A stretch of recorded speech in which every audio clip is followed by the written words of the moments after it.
Hey, everybody. By everybody, I mean I don't know, maybe like 5 people. Whoever's still looking at this channel at this point. It's been a while. It's been a couple years. Um, and I don't know, I'm sitting here, it's the end of the year, that period of time between, Christmas and New Year's.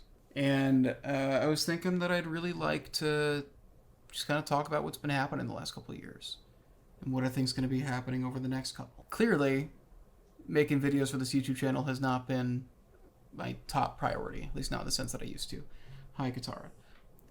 That's another thing we have to talk about is also personal life changes that have happened, including cat changes and all sorts of stuff. I don't want to take forever. Hi, yes, baby. If you are like long time watcher, Sally is no longer with us. That is a thing that happened about a year ago. It was really hard, and I don't want to go super into it. There's a big part of me that has wanted to have made a video about it and talked more about her. I think in general, we lost Sally about a year ago, a little over a year ago, as of recording this, and it was.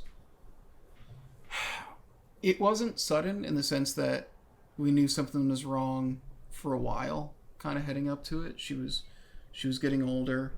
The whole thing kind of made us realize that she was a lot older than I thought she was when I got her.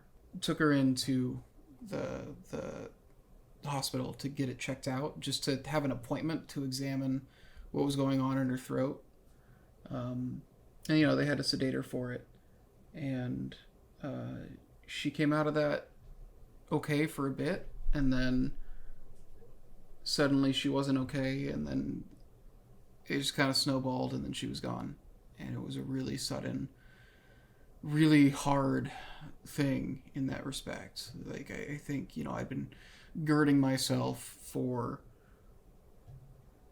having to deal with that for a while, but I wasn't expecting it to suddenly happen that day. I thought the whole point was that it was going to be like, I don't know.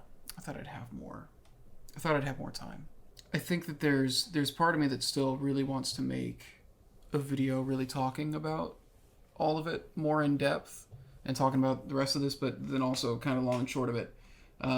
We got kind of into animal rescue after that. We just kind of started watching a lot of that stuff, and we ended up fostering this cat that just ran out there. I know it's kind of hard to see. It's hard to make out the details. We adopted this cat who was going to be euthanized, who had been in a shelter for 2 months and had behavioral issues. And this was literally like 12 days after Sally had passed. It was less than 2 weeks. And we saw this cat that kind of looked like her, was around the same age Sally was when I got her, and was going to be put down before Christmas, and we couldn't. We just went and got her. We just went and we got her to foster. She had behavioral issues, and that was hard, and for like several months we actually just kind of had her in the living room. We didn't have access to our living room for a while because she would go and bite people. she was aggressive. Over the course of several months, we got that better. We got her fixed. She hadn't been fixed. She hadn't ever been to a vet before, and she was like 8 years old. We got her to a point where she was adoptable, and then it was like, well, now we just kind of want her. Like we've done all this stuff to get this cat to trust people again and to learn how to coexist with people, and she just became very sweet and just this incredibly protective cat. Like, she clearly seems to love and want to keep everybody safe, and it's so we had to keep her. So now we have her, and that one that just walked by in the back there that doesn't have a tail, my girlfriend, Avery, would joke about what if Sally just didn't have a tail. So as we were looking around at shelters and stuff, we walked into one, and we weren't planning on getting a cat. We were planning on just locking in on focusing on Bailey and just making Bailey get better. And we found this tortoiseshell without a tail, and it's like, so we have a Manx now. We have a Manx kitten. She's about a year old now, a little over a year. We have her too. And the thing is, as soon as we brought her home, and we kept her and Bailey separate for a long time, but we couldn't do it forever. They kept trying to get to each other, and they love each other. Like they have never actually fought or hissed or anything. It was really surprising. And so just seeing, like, because we couldn't separate them after that either. So now we have both of these cats. We have 2 cats now. And then on top of that, we have gotten 2 other cats off of the street that we have found in our neighborhood. One of them, I think both of them were house cats that got dumped. The first one very clearly could not handle being outside, was just terrified, and it was February or something. It was incredibly cold out, and she was just sitting in front of the apartment building just yowling. So we picked her up, found out she was chipped. She had been adopted by somebody, and somehow she wound up here in Brooklyn, despite she was supposed to be living in the Bronx. It was a big deal, but a friend adopted her, and she's doing wonderfully there. So that's great. And then we found another cat who was incredibly friendly and knew the sound of cans and everything. And this was the middle of the summer, and it was incredibly hot out. And we got her off the street, and now she's in foster care and is being taken care of, and hopefully she'll be getting adopted. And then we found this dove just in a complete state of shock, just looking terrible, like covered in her own poop, basically. We didn't know anything about it. We were just like, there's probably something we can do here. Got her in a box and learned a lot about doves, because I like birds a lot. I've never had a bird. And this dove, we got in a box and we took to a friend who has a dove, and he was able to watch her for a couple days while we figured out what was going on. And we found somebody who just rehabilitates doves, because apparently the whole thing with doves is they can't survive in the wild. If you see a dove in the wild, that's a problem, because they are like completely domesticated, and the only time you see them out there, and probably because we found her by the park, they just released at like a wedding or a funeral. They just breed these doves in captivity. They have no survival instincts or any kind of, they've like never been outside of a cage. And then they sell them for weddings or whatever, and you release them, they fly for a bit, and then they don't know what to do, and they just die. They just go die in the street. That's what happens with doves, and that actually like really pisses me off now, just knowing that, because I never thought about that, because why would I think about that? So we got her to our friend, and then we found somebody who just rehabilitates doves, and had been specifically looking for a female dove of that breed to pair with a male dove of that breed that she had rescued a couple months before. And so now she's got like a flock of rescued doves in this cool like outdoor enclosure. So she has trees and grass, and it's a big area, but it's also fenced, so she doesn't have to worry about predators, and she's like completely safe, and just getting to live with birds, but like in a more free sense, in a way where she actually gets to live like a bird instead of just in a cage. So it's, I don't know, we've been doing a lot with animals the last year, and just kind of getting into that world and getting to understand more of all of it. And that's been very meaningful. I'm very happy about all that, and the way that our lives have kind of settled into having these 2 cats. I still miss Sally terribly. Neither of the cats that we have feels like Sally. And I think that's just that every animal is an individual, the same way that people are, like completely different personalities. But I think there's also just something to Sally having been my companion for basically all of my adulthood, and she was like attached to me, like for 8 years. I'm not gonna get to have what I had with her like again, and so still like dealing with that. But things are good. You know, there's pain there, but it's good pain. It's pain that means something. It means that you had something that mattered, and now you've got this experience and you're carrying it forward. It makes you more of a person. That kind of rocked everything for a while, and there was like a video that we had filmed that I was editing for this channel. She was in it, and we filmed that like a little bit before all the stuff went down, and I don't know. I can't bring myself to like edit it. Like looking at it is just really hard. So I don't know. I don't know what to do. As far as making things goes, this year has actually been a very good year for me creatively. Like I think this is the most creative I've been since the pandemic. I just haven't been doing it on this channel as much, really. I've been doing those indie game highlight videos, and I'm happy with that.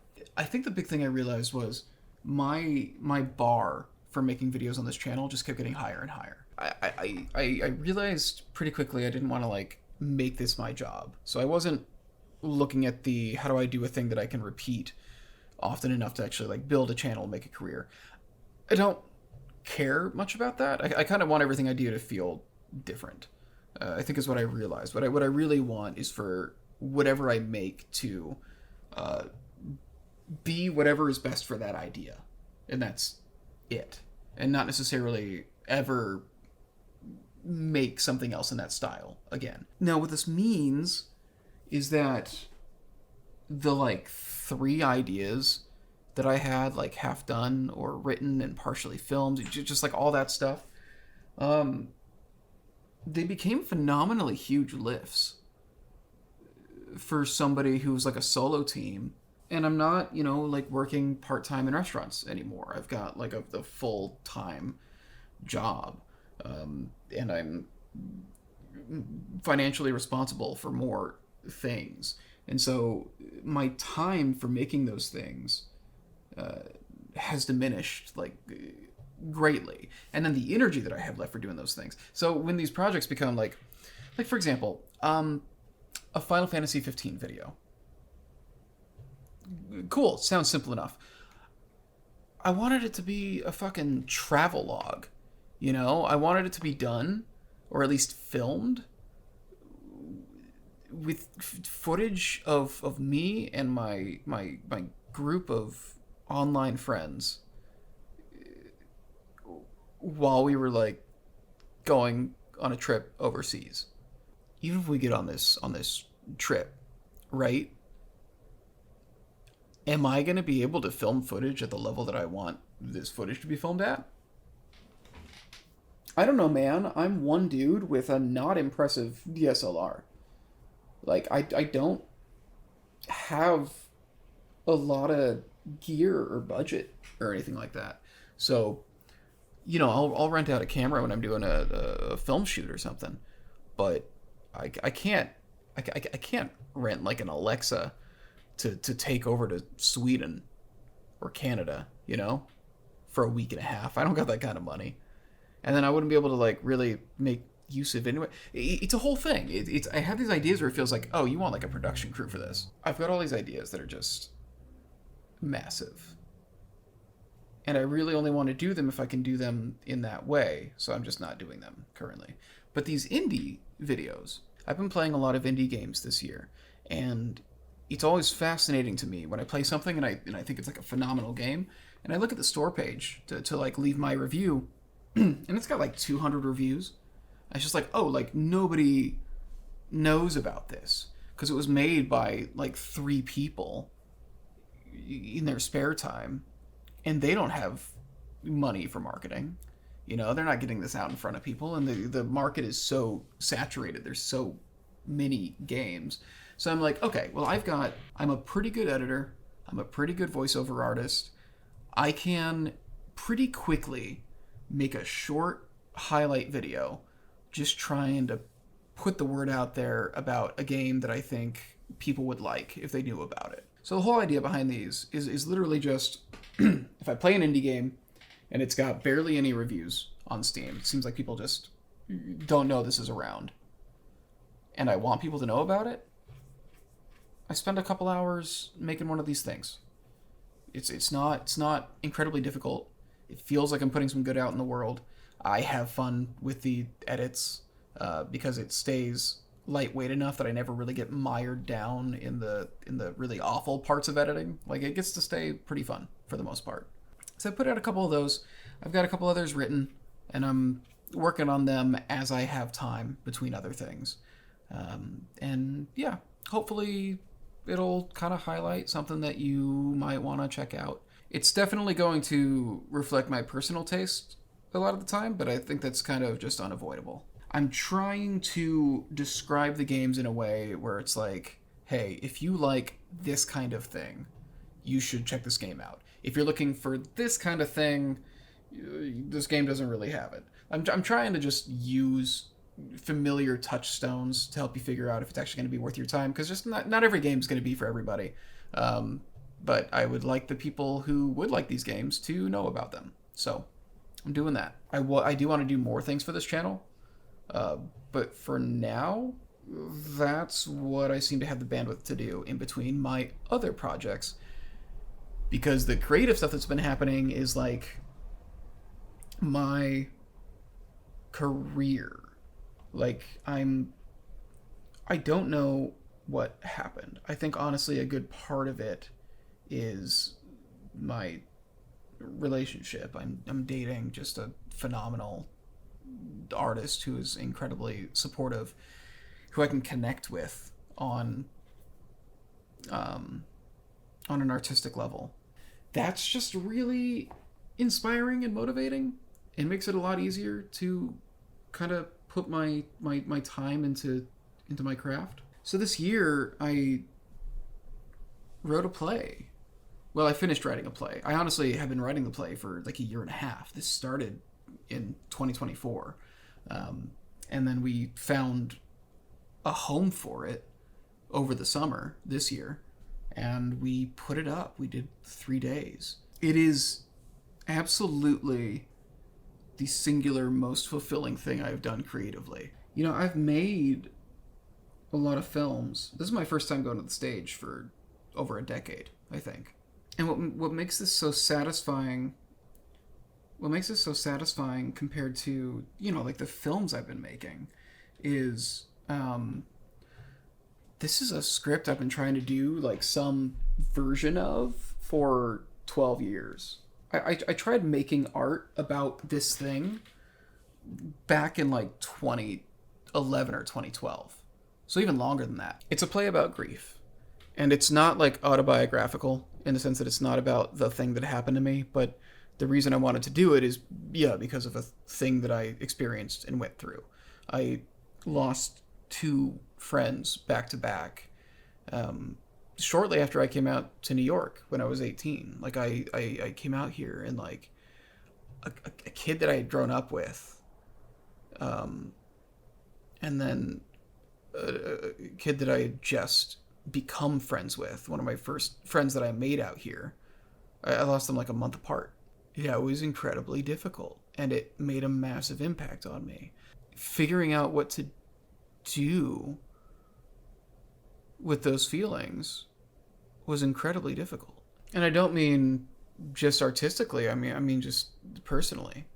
Just even talking to people about it. I don't know. I didn't like go talk to my parents about it, really. We talked about it on the surface level, like they knew it happened, but it was like, oh wow, like, yeah, what an awful thing. Are you all right? We didn't have like hours long, and God knows I wasn't in therapy at the time. Like, with what money?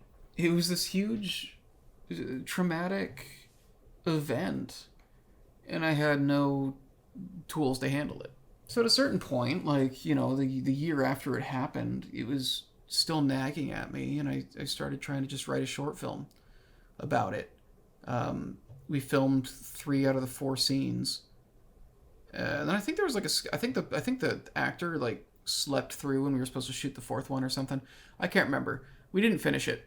It's fine. It was very bad. And then we tried making it again the next year with a slightly different script. Both of the scripts are awful. I wasn't ready to talk about it. I didn't know how to talk about it. It was a mess. Maybe it was cathartic for me, and maybe it was healthy for me that I did it in some capacity, so I got it out in some way. But it's not good, you know? But it felt like this thing was just in me for ever. I never found a way to express this or talk about it. I kept trying. I tried making a video about it for this channel. I tried filming something, just me talking to the webcam for like 45 minutes. Just trying to like sort my shit out there and try to like get something out of what had happened. And again, just feeling awful with it. Because it's also like, is this just exploiting an awful thing that happened to other people? What are you doing? What are you doing? And I just did not know what to do. And then finally, like 2 years ago, like it clicked. Like I just had an idea for how to do it. And it was initially a short film idea. But then in talking to my girlfriend, figured out it was worth kind of trying on stage. A year and a half of rewriting this thing, and like I swear to God, for this like 30-page script that it ended up being, I wrote and got rid of damn near 100 pages. The amount of scenes that were completely cut, the amount that it was rewritten over and over again, just trying to get to like the thing that feels honest, the thing that feels like this is what it felt like to be in this place, to have had this thing happen, and to then need to just keep moving forward, to have a life after that, and to make sure it's really funny. I think it's also important to state this is a comedy, and I think it is very funny. I felt more singular purpose in making this happen than I think I've ever felt. And when we finally got to opening night, there was a nervous energy, right? But it felt different than when I'd done other shows. It felt like it was like, I'm just so ready to show this to people and see if they get it, see if I'm communicating it correctly, see if this works, see if like, do other people feel this way. And it went so well. It went so well. I don't want to just be here like sucking my own dick or whatever, but I mean, right? When people didn't really like what you did, or when it didn't really make an impact, like they'll say like, oh, that was great, but you'll get just the generic praise. It'll be, oh no, that was, oh, I loved it. That was great. That was so fun. Like you'll get generic compliments, but it was so specific. Everything people were saying afterwards was so specific. Not everyone, not everybody got it, but that's just what's gonna happen.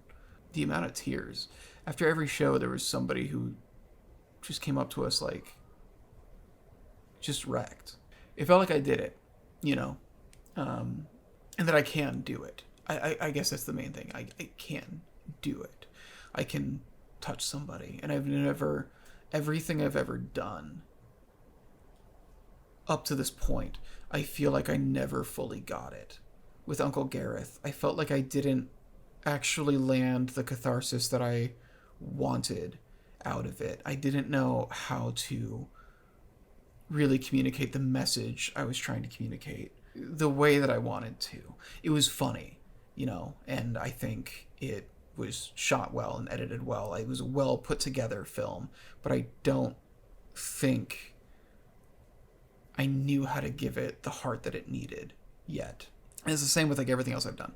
Gareth was the closest I've gotten, and I still felt like I was missing the ability to make it human the way that it needed to be. And then this, I got it. So that was the big creative thing. I mean, that was my artistic goal from like February 2024 until September 2025.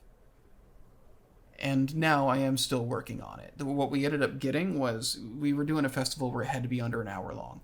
So we wound up with like a 40 to 45 minute, 30 page play that was, here is just like the core narrative. A lot of ideas got cut, stripped out, because we were like, we don't have time to get into it the way that we want to, or we don't have the resources to do like the ambitious staging and tech and props and set. Like, we needed to do something that was very simple and stripped down and just like acting, writing, directing. We were doing like the basics of theater, and we were going to do that well, and we got that working.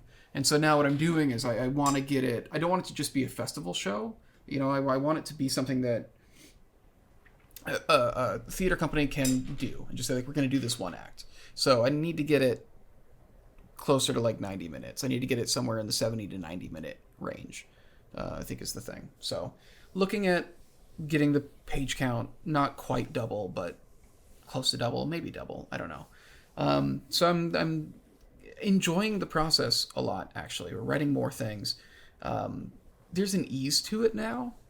I think knowing that the core narrative is there, I'm getting to do more ancillary writing. I'm getting to throw in some of the things that are more fun. And as long as it doesn't like break the core narrative, I just know that the actual through line of the play is solid. So I'm just getting to like play around with like, how can I enhance this? And that's so nice. And if it turns out, you know, if I get to that version of the play and I'm looking at it and I'm like, I think this is actually just weaker, then maybe I actually just publish it as the 45-minute show. And it gets to be a shorter thing, and that's fine. That version exists, and it works.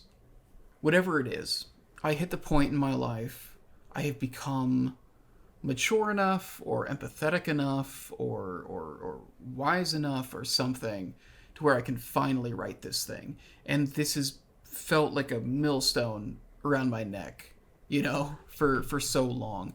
Every creative impulse I've had, every creative project, a lot of the times it would just be like, but it feels like you're supposed to be making this thing, but you don't know how to make this thing, so you're not making anything. That's what it felt like for so long, was at least the last like 5 years of my life.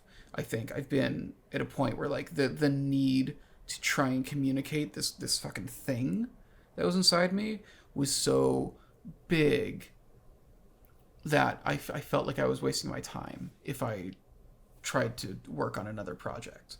And I would still, you know, I'd push through and I'd try to do it, but it just wouldn't feel good. Just the release of this is just so...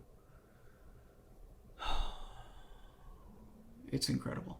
So, yeah, doing that. Same time, also trying to get that into a short film script as well. I do think that there exists a film version of this story. It won't be the same as the stage version because there's different mediums. You got to adapt things, whatever.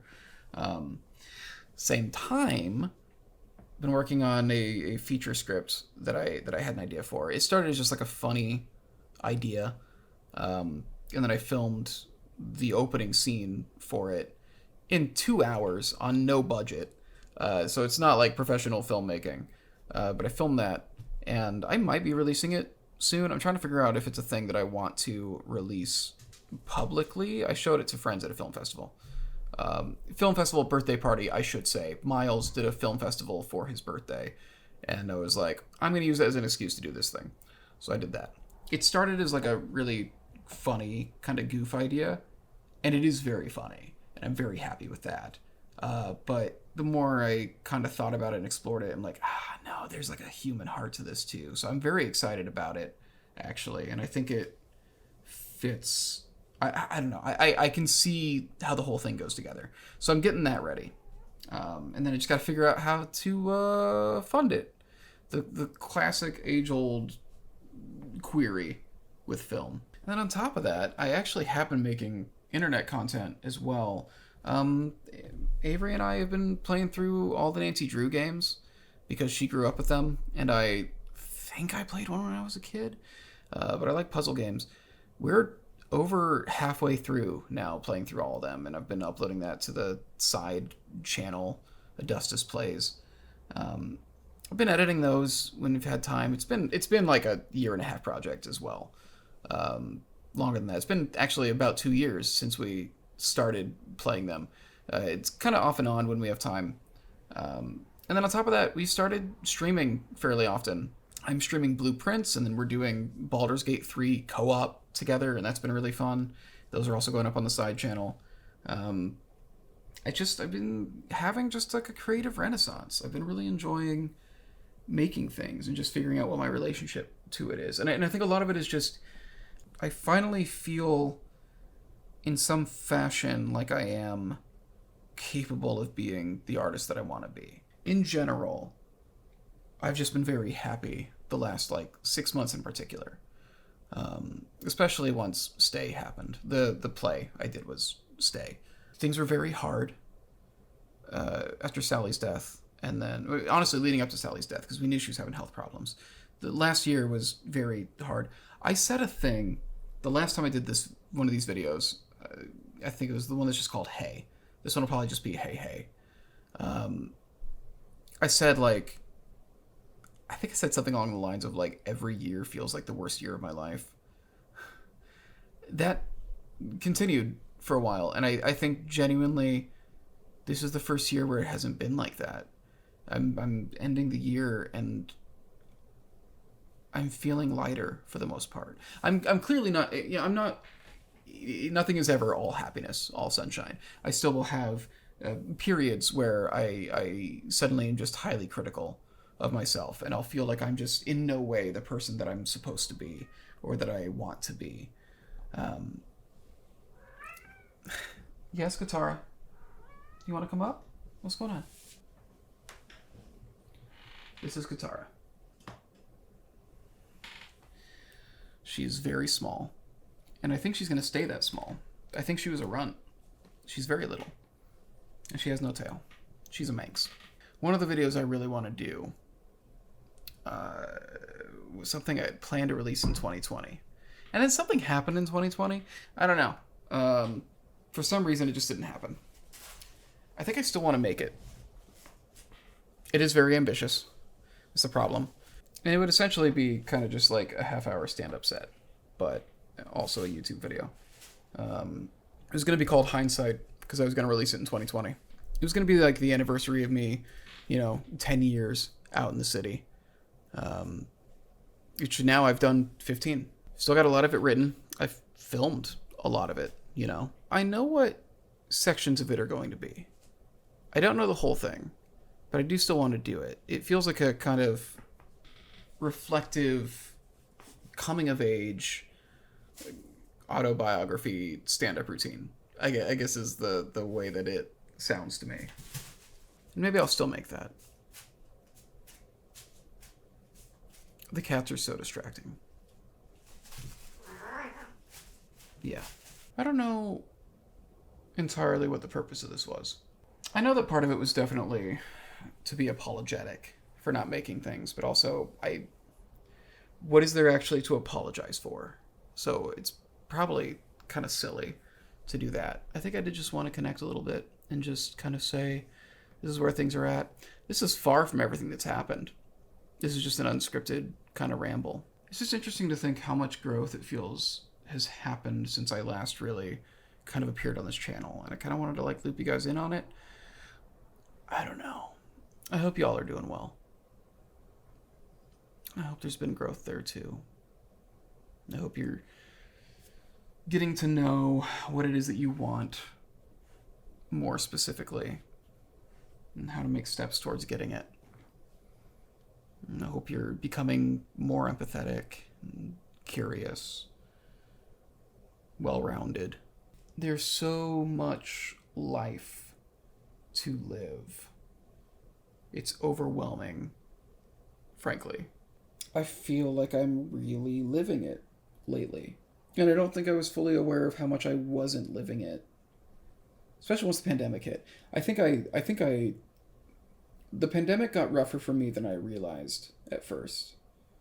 But I think kind of in the stages of coming out of it now.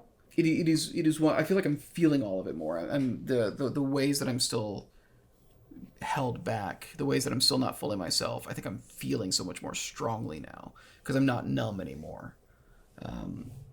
Which in a way is harder because like now I notice, but also, oh, I'm getting to actually feel happiness again. So I don't know. I hope things are going as well for all of you as well. Shit's hard. Life is hard. There's so much stuff that you just don't get control over. But I think you really can take control of the things that matter. I should just go. This is already 50 minutes that I have to edit. So I'm sure I will stay up tomorrow night and do that. I really want to get this out by the new year. Thanks for sticking with me, listening to this ramble. I hope it was coherent. I have no idea. It is 2 a.m. Peace out, everybody. I will hopefully see you soon. All right. Bye.